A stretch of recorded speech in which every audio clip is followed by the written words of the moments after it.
दोस्तों, क्या आपने कभी सोचा है कि जिन लोगों को आप सबसे करीबी मानते हैं वही लोग आपको सबसे गहरा घाव क्यों दे जाते हैं? कभी कभी तो आपको भी ऐसा लगता होगा कि इस दुनिया में अपने रिश्तों, दोस्तों और अपनेपन का मतलब ही नहीं है। दोस्तों, जरा कल्पना कीजिए, आप एक नाव में हैं और तेज लहरें आपको डुबाने की कोशिश कर रही हैं। आप उम्मीद करते हैं कि कोई आपका हाथ थामेगा, लेकिन जब आप मुड़कर देखते हैं तो पता चलता है कि जो लोग मदद का वादा कर रहे थे वो खुद किनारे पर खड़े हैं। क्या आपने कभी सोचा है कि ऐसा क्यों होता है? क्या यह जिंदगी का सच है कि यहाँ कोई किसी का नहीं होता, या फिर यह हमारे नजरिए की परीक्षा है? दोस्तों, आज की यह कहानी आपको न सिर्फ इन सवालों के जवाब देगी, बल्कि यह भी समझाएगी कि जब सारी दुनिया आपका साथ छोड़ दे तब भी आप कैसे अपने खुद का सबसे बड़ा सहारा बन सकते हैं। दोस्तों, इस कहानी को ध्यान से अंत तक सुनिए, क्योंकि यह कहानी आपको आपके जीवन का सबसे बड़ा सबक सिखाने वाली है। तो चलिए दोस्तों, बिना समय बर्बाद किए कहानी को शुरू करते हैं। दोस्तों, बहुत पुराने समय की बात है। एक गांव में विवेक नाम का युवक रहता था। विवेक का जीवन कठिनाइयों से भरा हुआ था। उसके माता पिता बचपन में ही गुजर गए थे और उसका पालन पोषण उसके चाचा ने किया। विवेक सीधा साधा, मेहनती और ईमानदार लड़का था, लेकिन उसकी यही सादगी उसके रिश्तेदारों और परिचितों के लिए कमजोरी बन गई। विवेक ने बचपन से ही दूसरों की मदद करना सीखा था। वह सोचता था कि जब वह जरूरत में होगा तो ये लोग उसका सहारा बनेंगे, लेकिन उसकी किस्मत को कुछ और ही मंजूर था। विवेक के चाचा का व्यवहार उसके प्रति हमेशा सख्त रहता था। एक दिन की बात है, चाचा ने विवेक से कहा, देखो बेटा, हमारी खेती में बहुत कर्ज हो गया है। घर का पालन पोषण भी अब ठीक से नहीं हो पा रहा। अब तुम्हें शहर जाकर कुछ काम काज करके धन कमाना पड़ेगा। चाचा का आदेश मानकर विवेक शहर चला गया। वहां उसने एक छोटे से होटल में काम करना शुरू किया।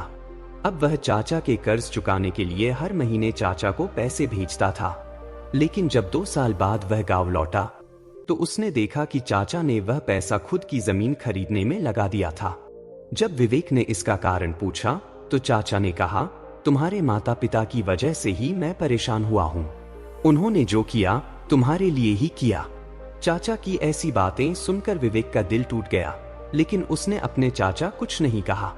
इतना होने के बावजूद भी चाचा की जमीन संभालने में विवेक ने दिल से मदद की। लेकिन कुछ महीनों बाद चाचा ने अपनी सारी संपत्ति अपने बेटे अमन के नाम कर दी। पर अमन ने भी विवेक के साथ अच्छा नहीं किया। अमन ने विवेक को घर से निकल दिया। घर से निकालते हुए अमन ने विवेक को कहा, यह घर अब मेरा है, तुम्हें यहाँ रहने का कोई हक नहीं। विवेक को अमन की यह बात दिल में बचुभ गई, लेकिन वह जानता था कि लड़ाई करने से कुछ हासिल नहीं होगा। पर विवेक ने हिम्मत नहीं हारी और वह गांव में अपने एक पुराने मित्र के पास रहने चला गया। कुछ दिनों बाद विवेक ने अपने दोस्त रघु के साथ मिलकर एक छोटा व्यवसाय शुरू किया।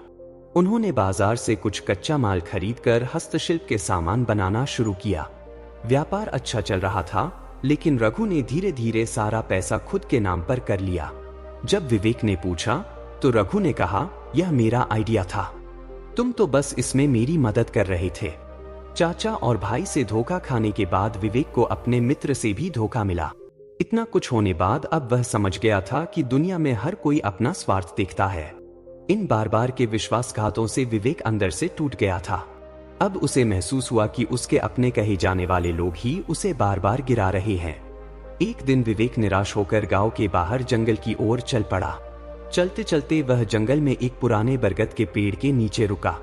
वहां एक साधु स्वामी आनंद ध्यान में लीन थे।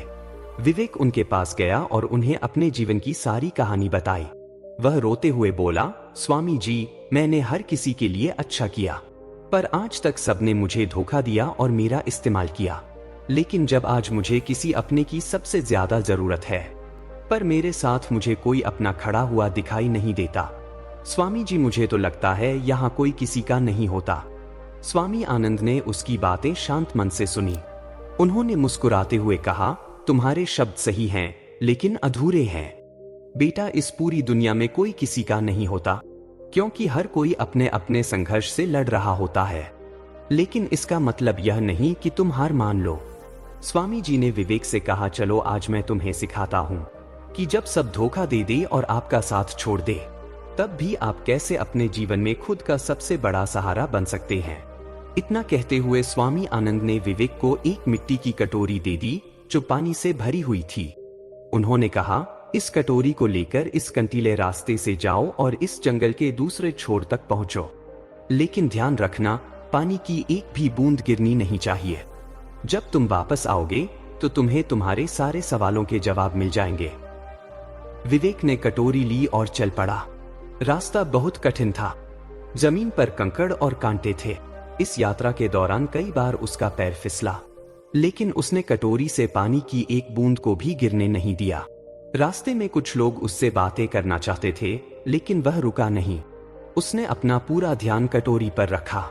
इतनी कठिनाइयों और थकान के बावजूद भी उसने हार नहीं मानी और आखिरकार जंगल के दूसरे छोर तक पहुंच गया।